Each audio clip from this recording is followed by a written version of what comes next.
Dobrý den. Zkušenosti ze západní Evropy jednoznačně ukázaly, že jestli nebudeme určovat pravidla imigrantům my, budou je časem určovat oni nám. Chci tím říci, že následky špatně řízené imigrační politiky budou na naše životy doléhat nejenom ihned, ale stále výrazněji v dlouhodobém horizontu. Islam is not a religion, nor is it a cult. In its fullest form, it is a complete, total, 100% system of life. Islam has religious, legal, political, economic, social, and military components. The religious component is a beard for all of the other components. Islamization begins when there are sufficient Muslims in a country to agitate for their religious rights. When politically correct, tolerant, and culturally diverse societies agree to Muslim demands for their religious rights, some of the other components tend to creep in as well. Here's how it works. As long as the Muslim population remains around or under 2% in any given country, they will be, for the most part, regarded as a peace-loving minority and not as a threat to other citizens. This is the case in United States, Australia, Canada, China, Italy, and Norway. At 2 to 5%, they begin to convert from other ethnic minorities and disaffected groups, often with major recruiting from the jails and among street gangs. This is happening in Denmark, Germany, United Kingdom, Spain, and Thailand. From 5% on, they exercise an excessive influence in proportion to their percentage of the population. For example, they will push for the introduction of halal food, which is clean food by Islamic standards, thereby securing food preparation jobs for Muslims. They will increase pressure on supermarket chains to feature halal on their shelves, along with threats for failure to comply.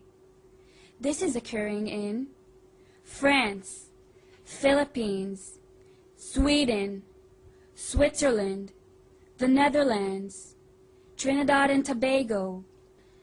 At this point, they will work to get the ruling government to allow them to rule themselves within their ghettos under Sharia, the Islamic law. The ultimate goal of the Islamists is to establish Sharia law over the entire world.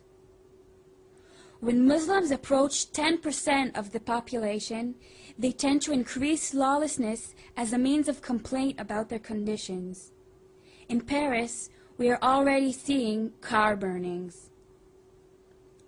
Any non-Muslim action offends Islam and results in uprisings and threats, such as in Amsterdam and in other Western cities, with opposition to Muhammad cartoons and films exposing Islam.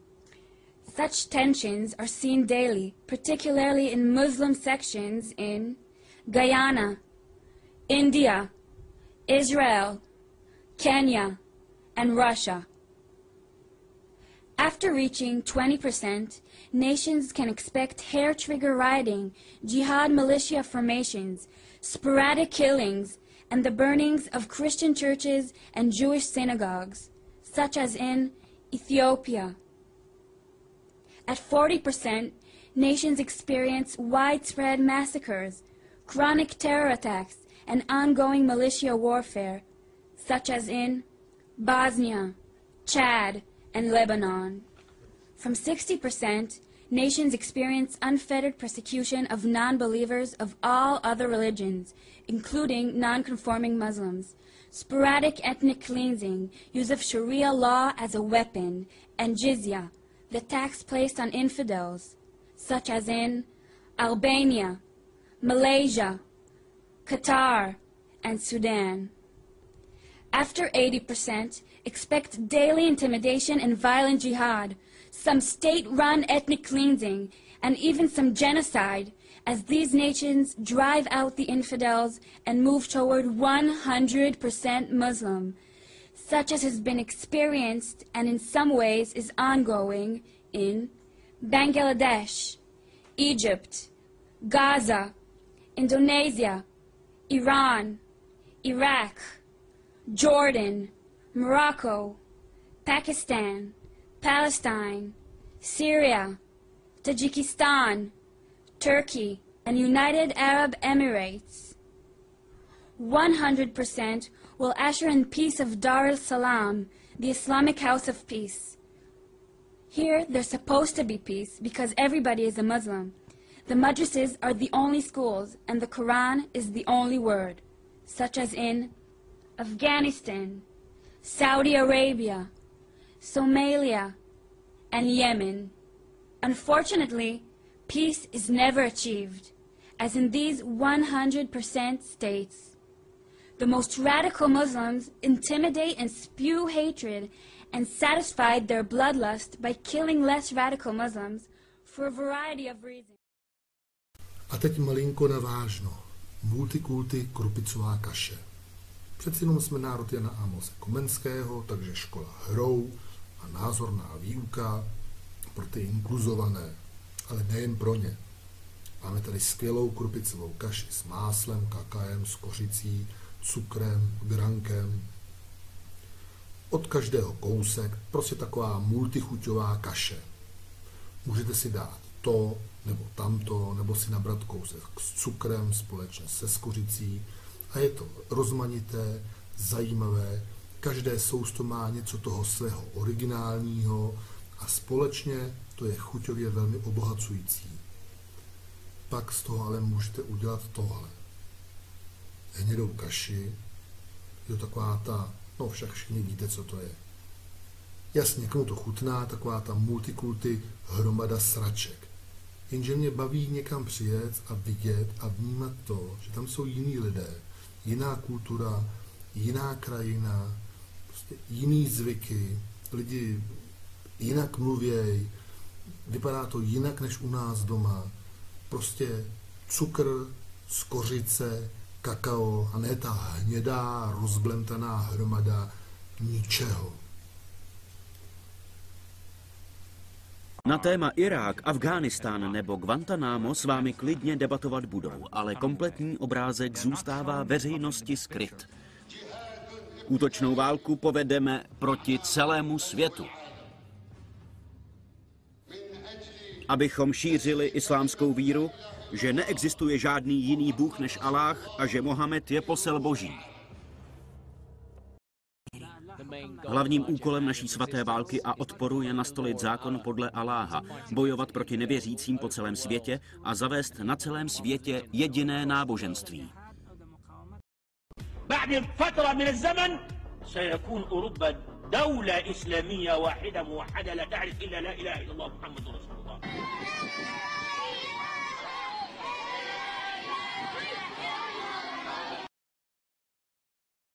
I was raised a practicing Muslim and remained one for almost half my life. I attended madrasas, that is Islamic schools, and memorized large parts of the Quran. As a child, I lived in Mecca for a time and frequently visited the Grand Mosque. As a teenager, I sympathized with the Muslim Brotherhood. At 22, while my family was living in Kenya, my father arranged my marriage to a member of our family clan, a man that I had never met. I ran away, made my way to Holland, studied there, and eventually was elected a member of the Dutch Parliament. Now I live in the United States. In short, I have seen Islam from the inside and the outside. I believe that a reform of Islam is necessary and possible, and only Muslims can make that reform a reality. But we in the West cannot remain on the sidelines as though the outcome of this struggle has nothing to do with us. If the jihadists win and the hope for a reformed Islam dies, the rest of the world will pay a terrible price. The terror attacks in New York, London, Madrid, Paris, and many other places are only a preview for what's to come. For this reason, I believe that it's foolish to insist, as Western leaders habitually do, that the violent acts committed in the name of Islam can somehow be divorced from the religion itself. For more than a decade, my message has been simple. Islam is not a religion of peace. When I assert this, I do not mean that Islamic belief makes all Muslims violent. This is manifestly not the case. There are many millions of peaceful Muslims in the world. What I do say is that the call to violence and the justification for it are explicitly stated in the sacred texts of Islam.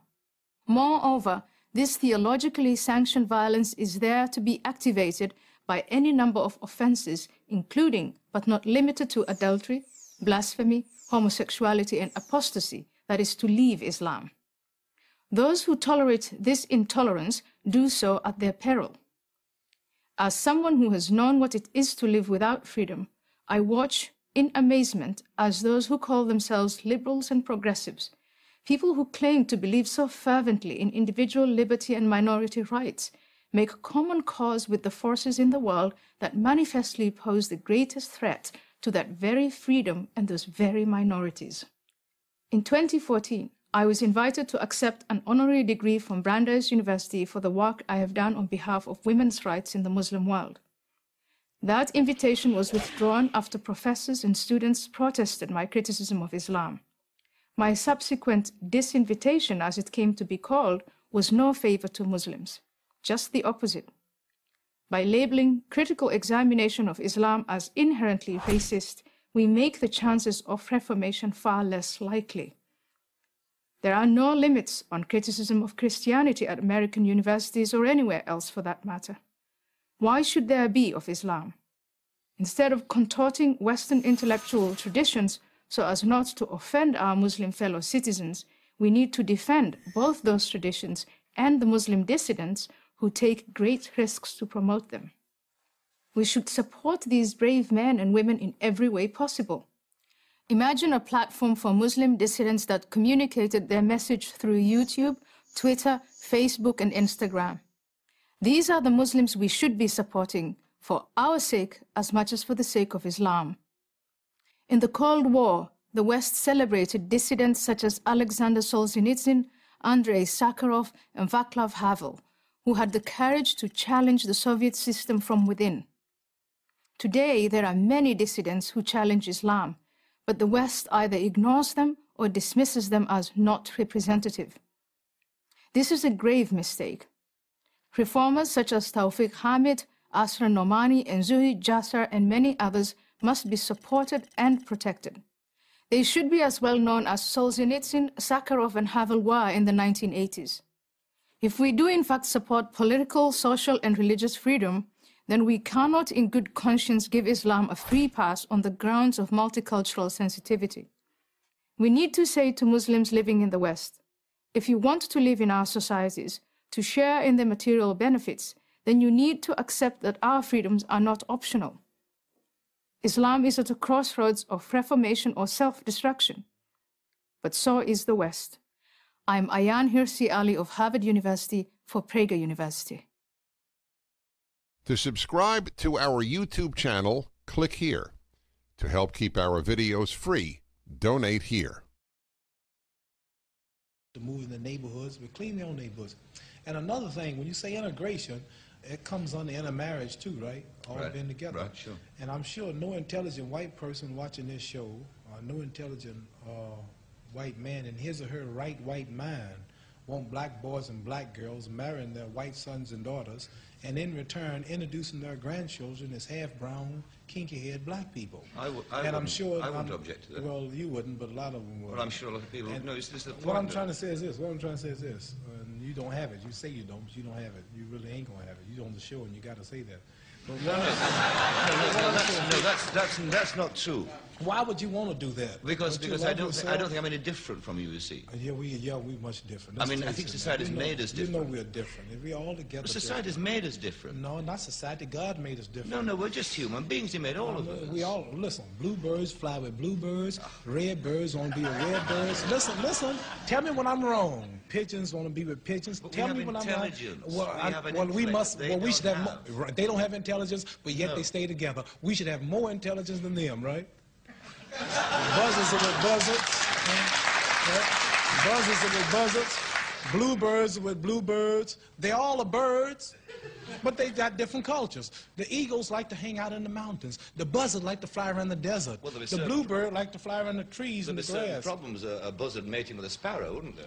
What? There'll be certain... Right. And we have the problems too. No, I don't see no black and white couples in England or America walking around proud holding their children. That's because society... And going out. That's society's fault. I mean, we've got to educate people around it. Well, life is too short for me to be raised catching hell for something like that. I'd rather go and be my own. I have a beautiful daughter, beautiful wife. They look like me. We're all happy, and I don't have no trouble. I have no trouble. I ain't that much in love with no woman to go through all that hell. Ain't no one woman that good. You understand? I understand, yeah. I do understand. I understand. I think it's sad that it ain't sad because I want my child to look like me. Every intelligent person wants his child to look like him. I'm sad because I want to blot out my race and lose my beautiful identity. Chinese love Chinese. They love the little slanted-eyed, pretty brown-skinned babies. Pakistanis love their culture. Jewish people love their culture. A lot of Catholics, they want to marry a number of Catholics. They want the religion to stay the same. Who want to spot up yourself and kill your race? You're a hater of your people if you don't want to stay who you are. You shame what God made you. God didn't make no mistake when he made us all like we were. I think that's a philosophy of despair. Despair. I really do. It ain't no despair. Yeah? Number one, can't no woman. Let me tell you something. Well, I want to tell you. Listen, no woman on this whole earth, not even a black woman in Muslim countries, can please me and cook for me and socialize and talk to me like my American black woman. No woman, at last, is a white woman, can really identify with me and my feelings and the way I act and the way I talk. And you can't take no Chinese man and give him no Puerto Rican woman and holler about we're in love and you emotionally in love and physically, but really they're not happy because she's going to hear some Puerto Rican music, he's going to hear some Chinese music. And they're going to be clashing all the time. It's just nature. You can do what you want, but it's nature to want to be with your own. I want to be with my own. I love my people. That's all.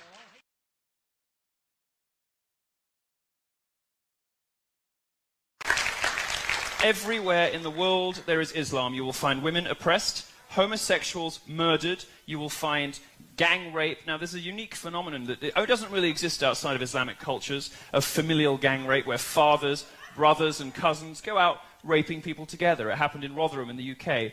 And the liberal establishment in the UK didn't investigate this because, according to a government report, not a far right-wing blog, according to a government report, 1,400 young girls were raped in racially or religiously, as you choose to define it, motivated crimes, because both the police and the authorities were too scared of being called racist to intervene.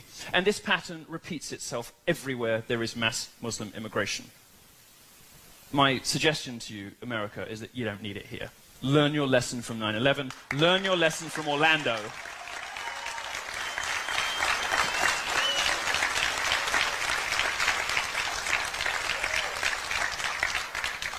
These socially regressive, see, they walk out when they don't like the facts. These socially regressive attitudes,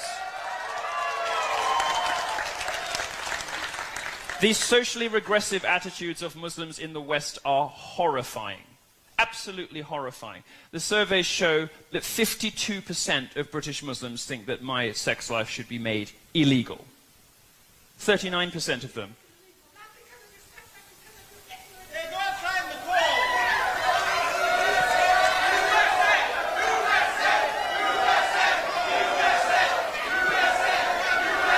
Why are you leaving? Why are you leaving? Don't you want to talk about numbers? Are you embarrassed? Are you embarrassed? Are you embarrassed of the hateful culture that surrounds your religion, that oppresses women and murders homosexuals and commits unspeakable acts of terrorism? Are you ashamed of it? Would you like to talk to us about why there's no global Muslim peace movement? Because I hear lots of very upset people at my talks complaining about statistics they can't refute. I don't hear a lot of Muslims standing up against terrorism. Guten Tag. Ihr konntet wahrscheinlich schon alle lesen, was dieses Video beinhalten soll. Also wirklich.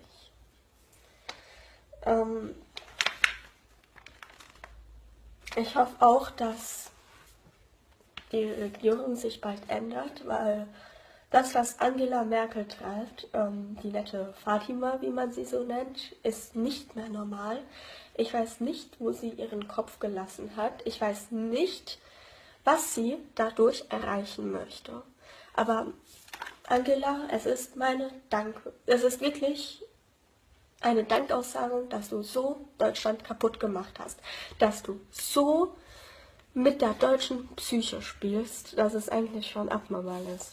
Vielen Dank, dass du Deutschland so zerstört hast. Du hast gar keinen Respekt mehr.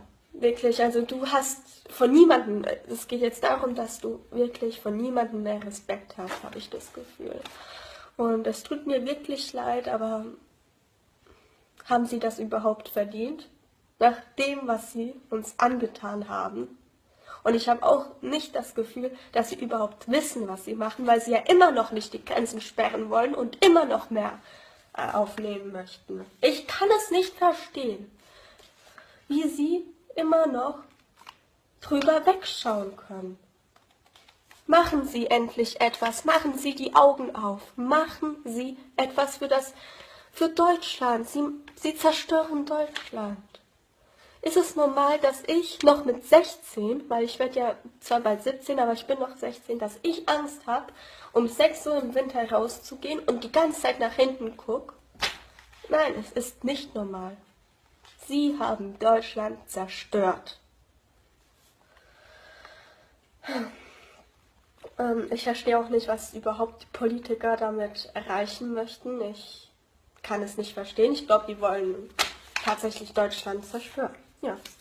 Und ich finde es auch schade, dass für die Obdachlose nichts gemacht wird. Für jetzt die Asylanten wird alles gesammelt, schöne Kleidung, aber für die deutschen Obdachlosen nichts. Wozu denn eigentlich auch, ne? So ist es. Das ist die Wahrheit.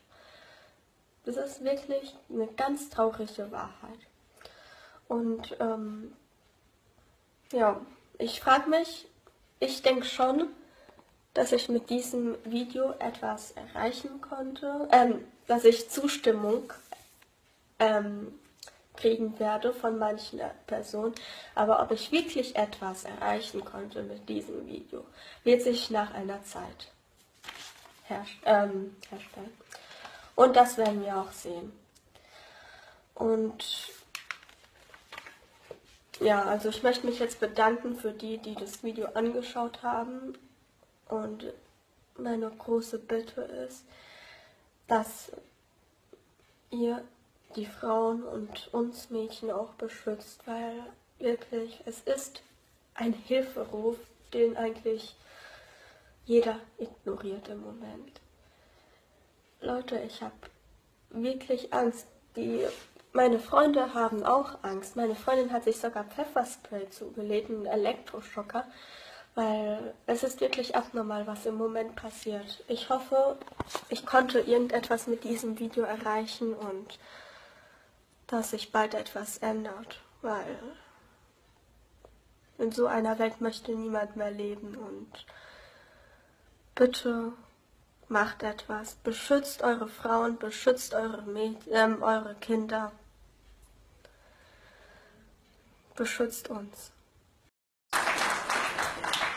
Dear friends in Finland, as you probably already know, I have come to talk about Sweden, or Absurdistan, as I call my beloved country. But most of all, I have come here to warn you. You, the Finnish people, must do everything in your power to stop Finland from going down the road to destruction that Swedish politicians chose so many years ago, and the consequences of which we now see the magnitude of. You still have a chance to save Finland, but you must act now and let people know how bad things are in Sweden.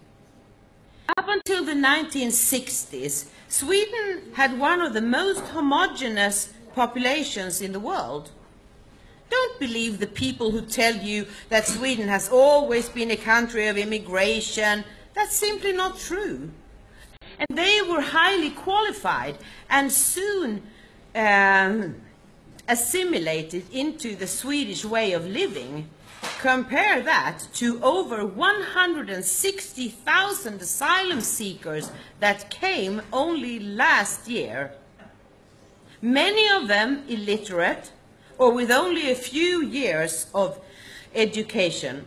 And even those who have a higher education have big difficulties getting a job. It takes time to learn the Swedish language and understand the system. In the early 70s, the refugee migration started, and soon a lot of problems emerged. Authorities and others who met these immigrants from the third world, they noticed that they did not assimilate like the Europeans had done. And they had big problems adjusting to the Swedish society. 30,000 people in Sweden at that time came from countries outside Europe. That constituted 1/3% of the total population in Sweden. 1/3%. Now there are at least 10%. It's hard to say exactly how many they are, since Sweden tries to hide these kind of figures. Finland is still the #1 country among those born abroad, but in second place comes Iraq. Invandrarutredningen came to the conclusion that non-European immigrants had big problems to assimilate in Sweden. One might think that the politicians should therefore have realized that immigration from Europe and other Western countries worked really well, but that immigration from outside Europe did not work and hence was bad for Sweden. They did the opposite. In 1975, our parliament, Riksdagen, decided that from now on, Sweden should not be a Swedish country anymore, but a multicultural one.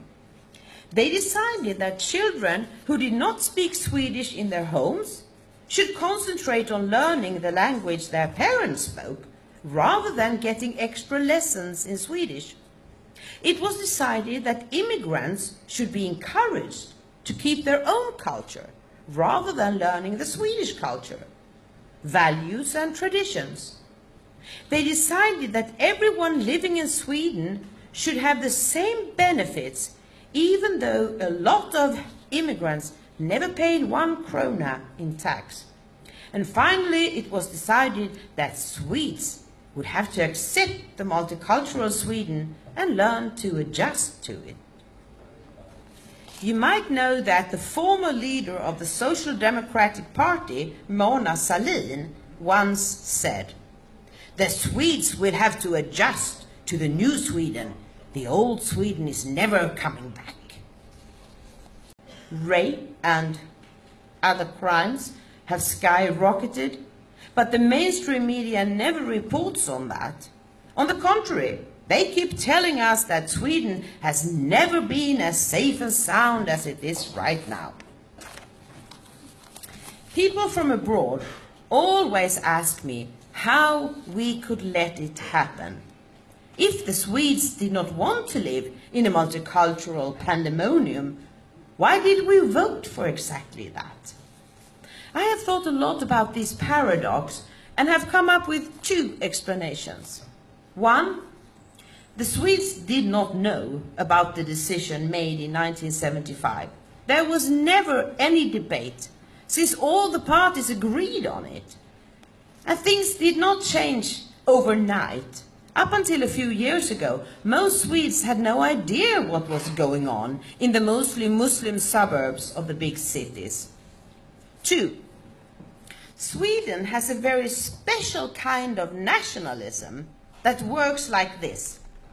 Since we know that Sweden is the best country in the world, and everybody envies us and would like to become Swedes, we don't have to go around waving our flags and singing our national hymn on a daily basis.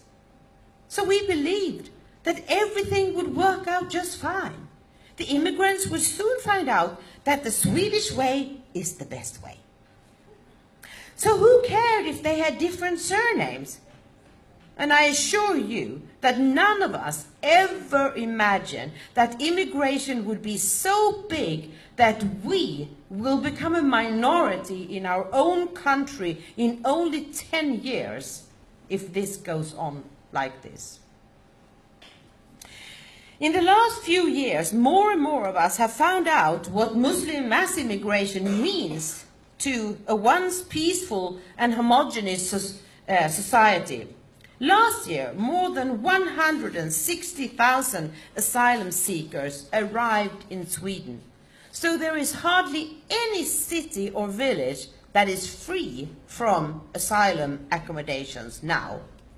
Many Swedes have experienced their daughters being raped, their sons being robbed and beaten up, and many of us are hiding behind locked doors with alarm systems. The Swedes have also noticed that they don't get much for all their tax money. We still have one of the highest taxes in the world, even though the former government lowered them somewhat. But the big difference is that we don't get anything back nowadays. The Swedish school have gone from one of the best among the OECD countries to one of the worst. We have fewer hospital beds than any other country in Europe, and the cutbacks are ongoing. Older people's pensions are so low they can't live off them, and they don't get the care they are entitled to. I could go on and on with examples of how the Swedish welfare has deteriorated. So where does all the money go? Well, you don't have to be Einstein to figure that out. There are no official figures on how much the mass immigration costs, but the assistant professor Jan Tullberg from Handelshögskolan, School of Economics in Stockholm, wrote in his book Låsningen a few years ago that it probably costs us 250 billion kroner per year. That's about 25 billion euro every year. Tullberg makes it very clear that the argument the politicians use to make us accept mass immigration, that since we don't have enough children, we need immigrants to pay our pensions, is a fat lie. In Malmö, the city where I lived for 25 years, the Swedes are already a minority. Last year, I could not stand the aggressive atmosphere in Malmö anymore, so I moved away from a once lovely city. And I hear more and more of my countrymen talking about leaving Sweden, and that's not an easy thing for Swedes, who have always believed that they lived in the best country in the world. But where can we go? Just a few weeks ago, me and my colleague Conrad went to Åland to find out if that could be a good place for Swedes who want to flee the multiculturalism. We found a society that reminded us of Sweden 20 or 30 years ago. Everybody said that the best thing about Åland is the security. But to our horror, we understood that Åland could be on its way towards a Swedish disaster. Politicians there want to open up asylum accommodations and become as humanitarian as Sweden. Please, don't let that happen. Åland is the only other place in the world where everybody speaks Swedish. We might need to come there real soon as refugees.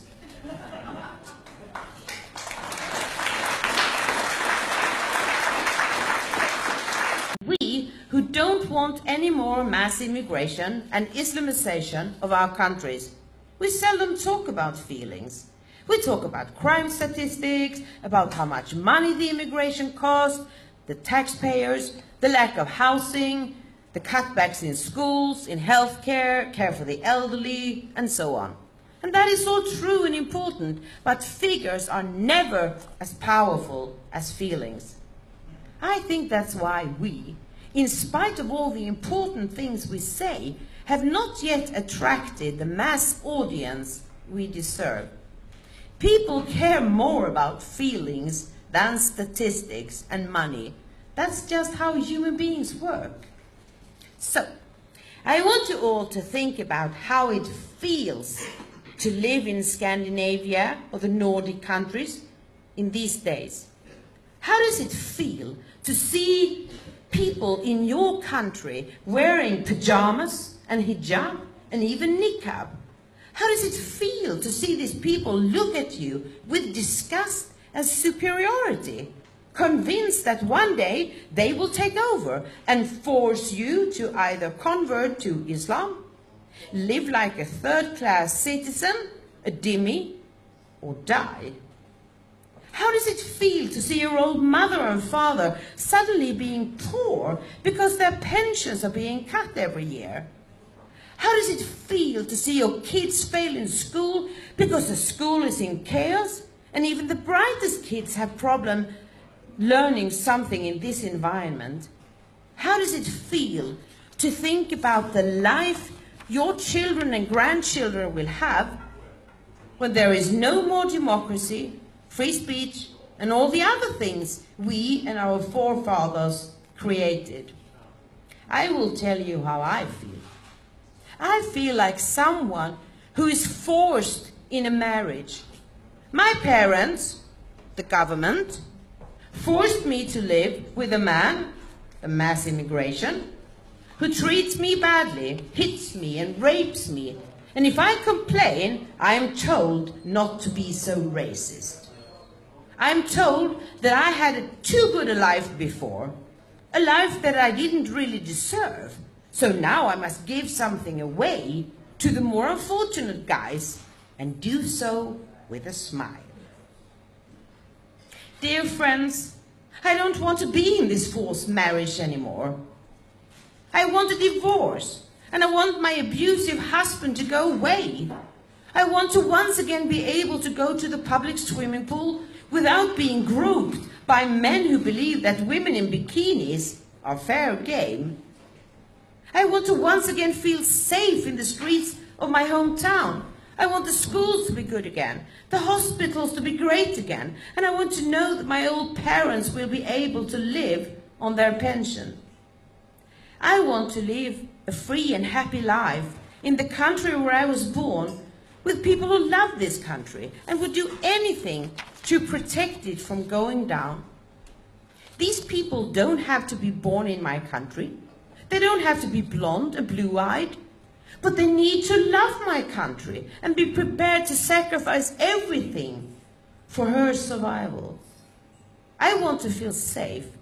I want to know that my neighbors will protect me, that my fellow countrymen will go to war if necessary to protect us from the caliphate. My country is Sweden, and your country is Finland. But I think what I have been telling you is true for every European country. Before our crooked politicians decided to ruin the nation states of Europe, we had a true and thriving multiculturalism. We had French culture, English culture, German culture, Polish culture, Finnish culture, Danish culture, Swedish culture, and so on. If we don't stop the mass immigration to Europe very soon, we will have no multiculturalism left. We will have Islam and nothing else. And you don't need a vivid imagination to figure out how that would feel.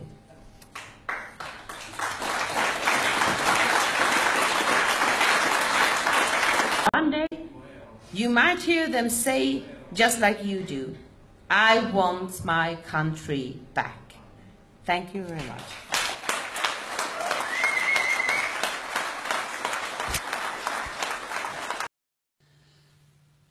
Muslims pretend to be nice people.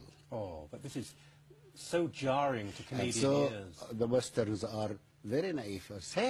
They say that they are very peaceful and love people. What are you saying? Surely most Muslims are peaceful people. Naive. You're saying every Muslim is like that? Look, every true Muslim is like that. A moderate Muslim, contemporary, polite, and moderate. But when the Islam prevails, all of them, they will become true Muslims and follow that strategy. We know them because we live among them 14 centuries. We live among them and know them very well. But the Western people, did not live with them. So they just only see the peaceful way. But one day will come, and they will know the truth, but it will be too late. I'm sorry to say that.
I responsabili, Emmanuel Macron, sono quelli che hanno bombardato la Libia perché gli dava fastidio che l'Italia avesse un rapporto privilegiato in campo energetico con Gheddafi, esponendoci al caos migrazione nel quale ci troviamo. Cinici, Emmanuel Macron, sono i francesi che mandano la gendarmerie a rispedire indietro qualunque immigrato tenti di passare il confine a Ventimiglia. Vomitevole è chi, come la Francia, continua a sfruttare l'Africa stampando moneta per 14 nazioni africane sulle quali applica il signoraggio, facendo lavorare bambini nelle miniere, estraendo materie prime come accade in Niger, dove la Francia estrae il 30% dell'uranio che gli serve a far camminare le centrali nucleari e il 90% dei nigerini vive senza elettricità. Non ci venire a fare lezioni, Macron, perché l'Africa scappa da voi e la soluzione non è spostare gli africani in Europa, è liberare l'Africa da certi europei.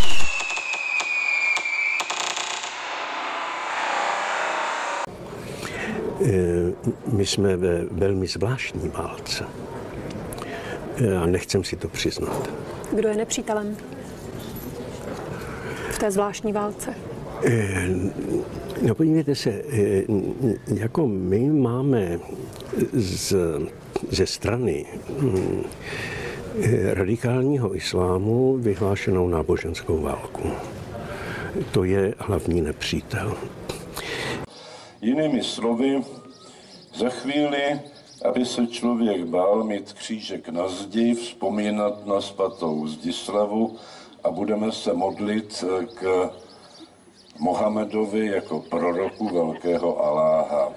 No, upřímně řečeno, já jsem proto, aby muslimové žili ve svých zemích a jsem i proto, aby se jim tam docela dobře vedlo. Ale nejsem proto, aby byli tady.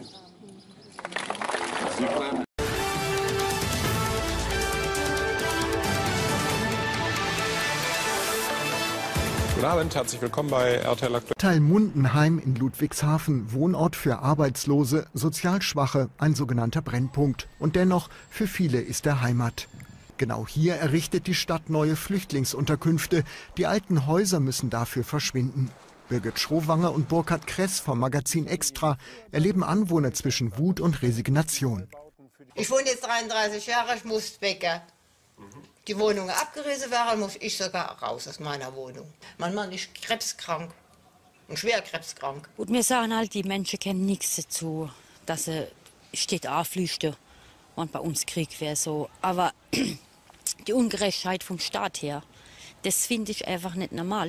Die meisten alten Häuser sind schon geräumt. Die Bewohner wurden vor die Tür gesetzt. Viele von ihnen leben jetzt rund 100 Meter entfernt vom neuen Flüchtlingsheim in dieser Notunterkunft.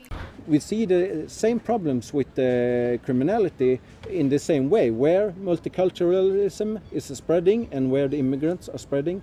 There we can see much more raw violence, we can see shootings, we see rapes, etc., etc. And, you know, I'm glad that you are doing this documentary because people in Eastern Europe need to realize that if they are not aware about what's happening, then they will see the exact same changes in your own countries.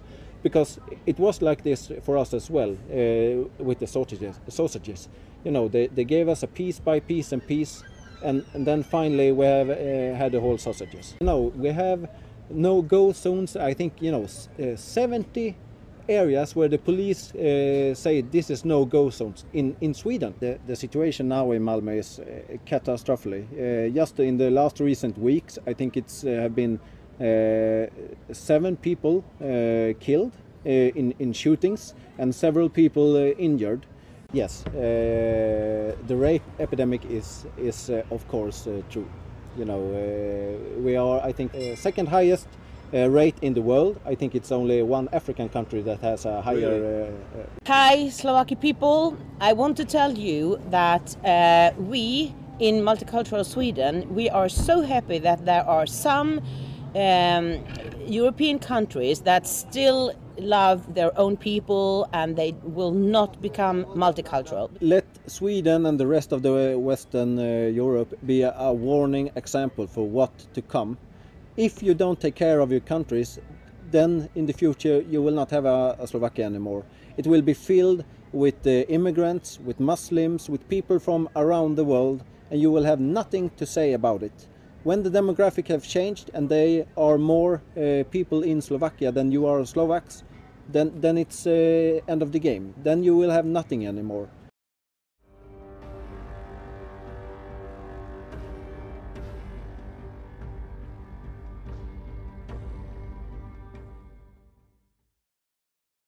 You must keep your borders closed, hermetically, except for us.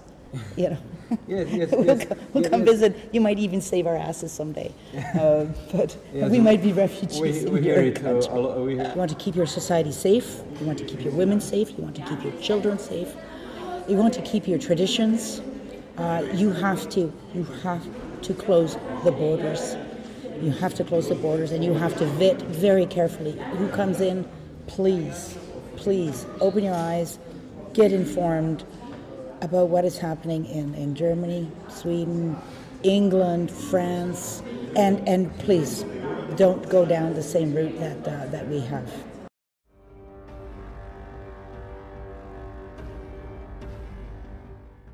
You know, in Germany we have so many problems, but with genderism, which is really a crazy idea. For me, at first it was a funny thing, yes. Of course, you can change a few times a day. I don't know if you know. You can be a man in the morning, and if you have lunch, you are a woman, and in the evening you are a man again. So you change. This is accepted. You know, yes, in yes, Germany. yes. Or we have. I don't know exactly how many genders. I think 30 or 40 genders. Really? Yes. So. You have a toilet for men and one for women, but this is discrimination. What is with all the others? Yes, so we build new toilets for them. Who are the others? It's so crazy. Can be, for example, young kids can be adopted to the homosexual couple in Germany? Where it's possible, yes. The Slovakians should be very carefully.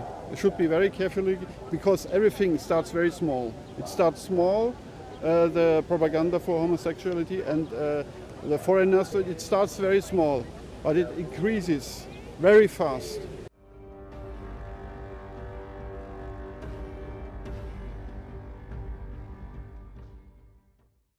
You still have the time to stop the development in Slovakia. Just look at our countries. Look at Sweden, look at Denmark, Germany, England. See us as a warning example and make sure that this will never happen in Slovakia.